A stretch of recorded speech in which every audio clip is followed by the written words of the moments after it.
Hello friends, स्वागत है आप सभी का आपके अपने यूट्यूब चैनल स्टडी विद सुमन में। सीटेट का एग्ज़ाम तो पोस्टपोन हो गया, लेकिन अब क्या करें? क्या पढ़ाई छोड़ दें? आगे की पढ़ाई कैसे करें?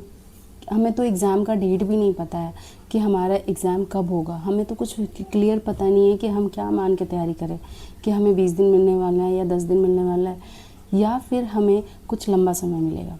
तो यही चीज़ें आज हम बात करेंगे कि किस तरह से हमें पढ़ाई करनी चाहिए। ठीक है, तो लास्ट तक वीडियो ज़रूर देखिएगा। सबसे पहले क्या करें? एग्ज़ाम पोस्टपोन होने का ये मतलब नहीं है कि आपका एग्ज़ाम ख़राब हो गया या फिर तैयारी ख़राब हो गई है।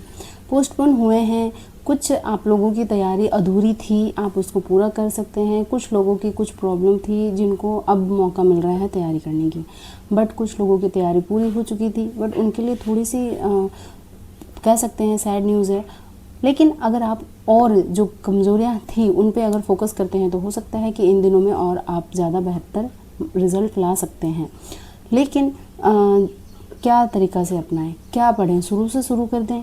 तो हाँ, आपको रिवीजन करना शुरू से शुरू करना पड़ेगा। आपने कहीं से तो कंप्लीट किया होगा ना, नोट्स बनाए होंगे, कहीं से वीडियो को देख करके कंप्लीट किया होगा, नोट्स होंगे, बुक होंगे। तो आप उन नोट्स का रिवीजन करिए, पहले पूरे डिटेल में जा कर के अच्छे से रिवीजन कर लीजिए। जब तक डेट नहीं आता है मैं तो यही बोलूँगी, कॉन्सेप्ट को क्लियर करिए। पढ़ाई करना बिल्कुल भी बंद मत करिए। अगर आपने पढ़ाई बंद कर दी तो आप पीछे हो जाओगे, क्योंकि अगर आपने 1-2 दिन टेस्ट नहीं दिया तो आपके मार्क्स क्या होने लगते हैं? डिक्रीज़ होने लगते हैं। आपने खुद देखा है, आपके मार्क्स कम होने लगते हैं। कल आपके 100 थे तो आज 80 आ रहे हैं। क्यों आ रहे हैं? क्योंकि आपने उस टॉपिक का रिवीजन नहीं किया। हमें बहुत सारे कमेंट आते हैं, दीदी मैंने कल टेस्ट दिया था 100+ आ रहे थे, आज 85 आ रहे, आज 90 आ रहे, कम क्यों हो रहा है? इतनी डिस्टेंस कम क्यों हो रही है? मैं भी टेस्ट लगाती थी, मेरा भी मार्क्स कम होता था, बट सीटेट का एग्ज़ाम इतना भी टफ नहीं है। लेकिन हम बिना तैयारी के कैसे पास कर पाएंगे? तैयारी तो करनी पड़ेगी ना। अब आप पूरा ही छोड़ दोगे कि हाँ अब जब तक पेपर का डेट जब तक नहीं आता है तब तक हम बिल्कुल पढ़ेंगे नहीं, बस देखते हैं जब डेट आएगा फिर पढ़ाई करेंगे। तैयारी तो ऑलमोस्ट हो चुकी है। ये वाली अगर थॉट आपके मन में आ रही है तो इस थॉट को निकाल दीजिए। तैयारी बिल्कुल भी नहीं थी। आपने खुद बोल रहे थे, आप लोगों का खुद कमेंट आ रही थी कि दीदी तैयारी नहीं हुई है, दीदी मेरा मॉक टेस्ट में मार्क्स कम आ रहे हैं, पहले 100 आ रहे थे तो फिर अब 80 आ रही है, 85 आ रही है। इसको इम्प्रूव करने का मौका मिला है। इस मौका को गोल्डन चांस समझिए। गोल्डन चांस यानी कि आपको ज़्यादा टाइम नहीं मिलेगा, आपको पेपर का डेट आने में और ज़्यादा टाइम नहीं लगेगा आपका एग्ज़ाम होने में।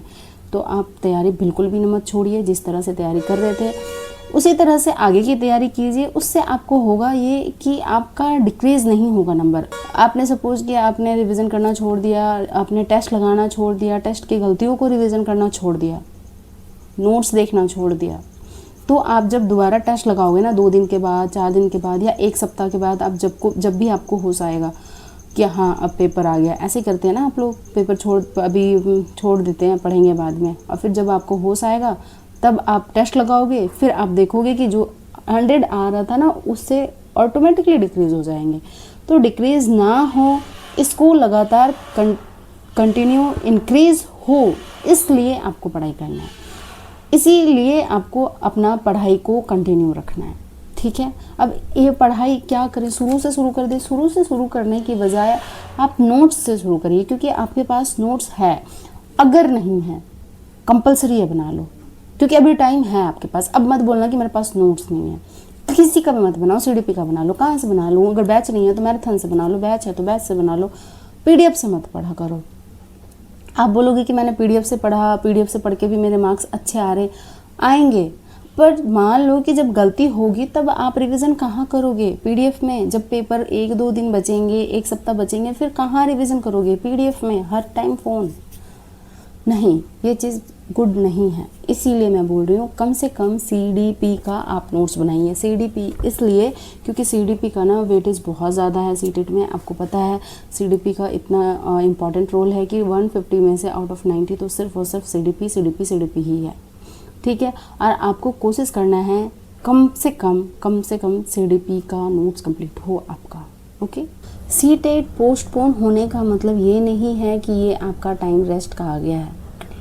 या कैंसिल हो गया, या आपको घबरा रहे हो कि अब क्यों हो गया, मेरा पर तैयारी तो अभी अच्छे से था, मैं पेपर क्लियर कर सकती थी। आपको सबसे ज़्यादा करना है इस टाइम में रिवीजन, ठीक है। याद रखिएगा, पीवाईक्यू लगाइए, पीवाईक्यू में गलती हो रही है उसको फिर से टेस्ट लगाइए, फिर से पीवाईक्यू लगाइए, फिर से टेस्ट लगाइए। नहीं बुक है खरीद लीजिए, कोई सा भी पब्लिकेशन का खरीद लीजिए, ज़्यादा लंबा सेट नहीं खरीदना है, छोटा सा खरीद लीजिए, पतला सा खरीद लीजिए, जिसमें लास्ट 5 ईयर का क्वेश्चन हो वो खरीद लीजिए, बट ले लीजिए। और अब तो आप उसको तैयारी कर लीजिए अच्छे से। आप देखिए कि आपका जो नोट्स है उसमें सारे टॉपिक्स स्टेप बाय स्टेप है या नहीं, उसको लिखिए। पीवाईक्यू जो बुक में है उससे आप रिवीजन लगा रहे हैं, उसमें गलतियां हो रही है, आप उसको रिवीजन करिए। लोग गलतियां क्या करते हैं, मुझे इतने सारे कमेंट आ रहे हैं कि मैंने टेस्ट तो 33 लगा लिए, मॉक टेस्ट पीवाईक्यू को इतने सारे 33 लगा लिए, पर मार्क्स मेरे 90 ही आ रहे हैं। ऐसा क्यों? मैंने 33 लगाए थे बट मेरा मार्क्स 70 से लेकर के 115 तक पहुंच गया, आपका 90 के 90 है।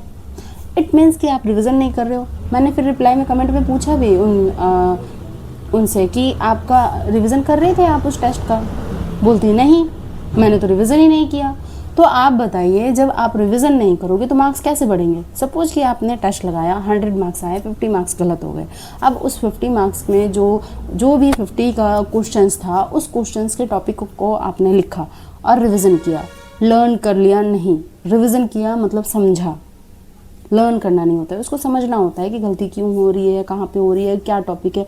उस टॉपिक को पर्सनली आप वीडियो में देखिए, नोट्स में देखिए, डिटेल में देखिए, ताकि दोबारा उस टॉपिक से गलती ना हो। अब आपने उसको अच्छे से क्लियर कर लिया, फिर दोबारा क्यों गलत होगा?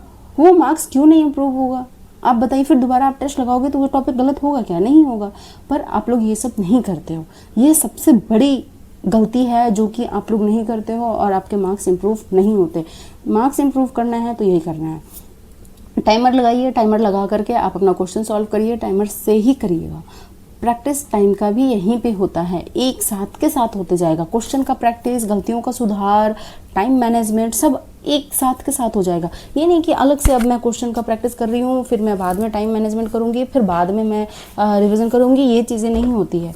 आपने एक टेस्ट लगाया ना, उस टेस्ट से आपको फ़ायदा मिलता है कि आपकी टाइम मैनेजमेंट हो गई, आपने क्वेश्चन पढ़ने की स्पीड बढ़ गई, आपकी एक्यूरेसी बढ़ गई, आपकी गलतियाँ पहचान में आ गई, आपको सब्जेक्ट में कौन सा सब्जेक्ट वीक है, कौन सी टॉपिक वीक है, वो चीज़ें पता चल गई। अब आप उसका नोट्स बनाओगे, अब आप उसको रिवीजन करोगे तो आपको दिक्कत नहीं आएंगी, आपको वो चीज़ें कॉन्सेप्ट क्लियर हो जाएगी और आप कोशिश करोगे तो ये वाला जो गोल्डन टाइम मिला है, इस टाइम में आप 130 प्लस तक जा सकते हो 90 से, क्योंकि आपने कुछ ना कुछ तो तैयारी कर रखी थी। लेकिन आप छोड़ दोगे, बिल्कुल भी नहीं पढ़ाई करोगे, तो फिर आपके जगह कोई और कर रहा होगा, क्योंकि सब ऐसा नहीं करेंगे। जो पढ़ने वाले स्टूडेंट हैं वो तो करेंगे और आप लोग को भी करना है, ठीक है। अब आप सोच रहे होगे कि इस पे अब आप कोशिश करिए कि इसको अपना टाइम प्रॉपरली पूरे अच्छे से देने का।